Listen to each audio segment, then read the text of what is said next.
In the late 18th century, the parameters of South Asian art expanded as British and European collectors and patrons living in northern and central India commissioned regional artists to document trades and occupations, topographical views and architectural subjects, Hindu and Muslim rituals and festivals, and regional flora and fauna. Mildred Archer, a British art historian during the mid-20th century, would define this new phase of art as the company period, in reference to the new audience and source of revenue for local artists. At the turn of the 19th century, there was a clear distinction in artistic style from earlier painting traditions. Painters adapted their techniques to quicken the pace of production. They shifted away from applying opaque watercolors that needed to be burnished in order for the pigments to consolidate and create the jewel-like effect that was characteristic of the courtly miniature paintings of the previous centuries. Instead, they favored modest watercolor studies that could be rapidly executed.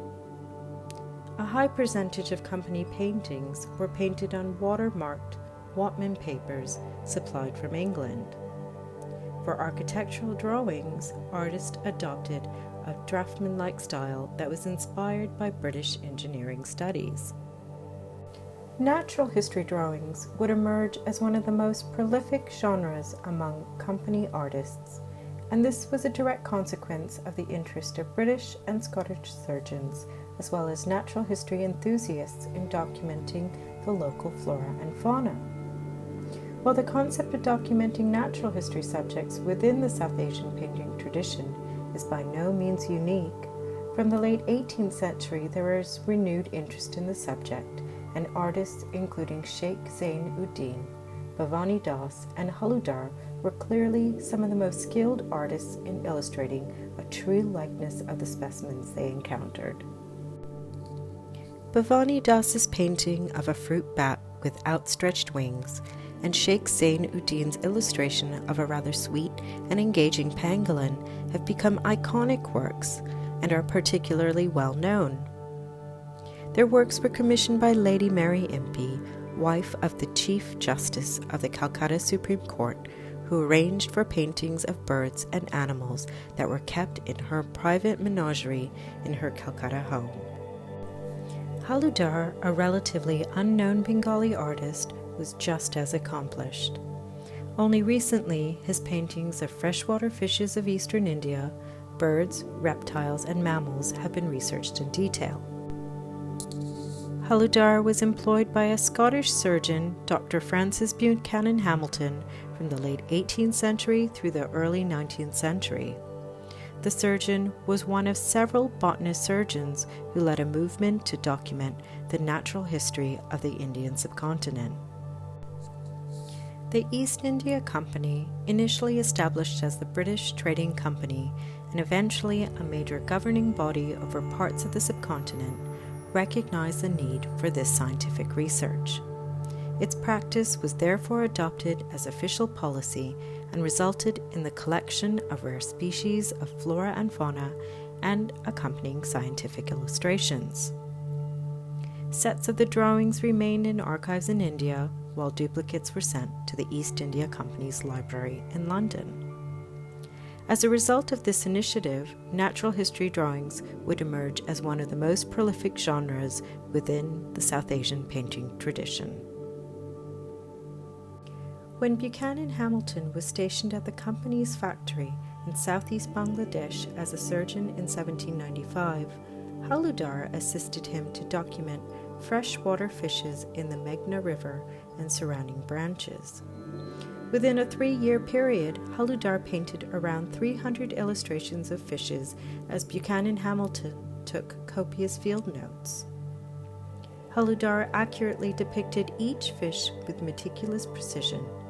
He used pen and ink for the outlines, combined with watercolors and pulverized silver to color in the specimens. Buchanan Hamilton annotated each illustration with its Latin name based on the taxonomic classification system, and in Bengali, in both Bengali script and a transliterated version written by Buchanan. None of these individual studies was inscribed with the name of the artist. Approximately from 1804 to 1807, Haludar worked alongside artists Guru Dayal of Chittagong and Bishnu Prasad at the Barakpur Menagerie located near Calcutta, where mammals, reptiles, and birds that had been collected from across the subcontinent were deposited. In this period, Haludar produced at least 26 drawings of mammals that Buchanan Hamilton would send to the Library of the East India Company in London in 1808. In illustrating birds, mammals, and reptiles, Haludar streamlined and simplified his approach. As compared to the clearly scientific studies of fishes, in which he illustrated both lateral and dorsal outlines in pen and ink and finished with watercolor, his later illustrations abandoned the initial outlines in ink in favor of directly painting with watercolors. He favored depicting each animal from a lateral viewpoint, perhaps to confirm the physical features that Buchanan Hamilton had described in his field notes.